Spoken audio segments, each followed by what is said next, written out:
దొరకకుండా దొంగతనం చేసుట్లా ఆరితేరాలనే శపథం పూరిన మహిళామణులు వీళ్ళే కావచ్చు. దండుపాలెం ముఠానే దడుచుకునే తట్టున్నారు. దొంగతనాలు చేసుట్లా మొగోళ్ళ పెత్తనమేంది, మేం చేయలేమా అనుకున్నారు ఏమో.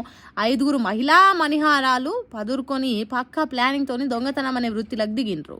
ఆటోలు వచ్చి అటాక్ చేసుడే వీళ్ళ పని కావచ్చు. ఆటో దిగుడుతోనే ఇంటి మీద దాడికి దిగిండ్రు.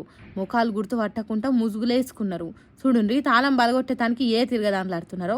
పాపం దొంగతనాలల్లో ఎక్స్పీరియన్స్ లేనట్టున్నది. తిప్పలవాడి దినికిండ్రు. అరే, అందరం గేట్ కాన్నే ఉంటే ఎవరన్నా వస్తే ఎట్లనే రోడ్డు మీదకి పోయి అటు ఇటు చూడిపో అని ఒకళ్ళని పంపించిండ్రు. పిన్నీసులు పక్క పిన్నీళ్ళు ఎన్ని వెట్టి తిప్పినా తాళం రాకపోయేసరికి అక్కడి నుంచి వెళ్ళిపోయిండ్రట. ఇది ఒకటే కాదు, ఆ ఏరియాలో షానిన్లలో ఇట్లాంటి ప్రయత్నాలు పట్టిడు అని విక్రమార్కుని తీరుగా చేసిండ్రట. రంగారెడ్డి జిల్లా రాజేంద్రనగర్ స్టేషన్ పరిధిలో జరిగింది ఈ మహిళా దొంగల విశ్వ ప్రయత్నము. షెడ్డీ గ్యాంగ్ తీరుగా, దండుపాలెం ముఠా తీరుగా పట్నంలో మహిళా దొంగల గ్యాంగ్ కూడా ఒకటి ఉన్నదని భయపడుతున్నారట జనాలు. మరి వాళ్ళు మారణ ఆయుధాలు ఏమన్నా మెయింటైన్ చేస్తున్నారో లేకుంటే కొంగుల కారం పొడి కట్టుకొని తిరుగుతున్నారో కానీ పబ్లిక్ను పరేషాన్ చేస్తున్నారు.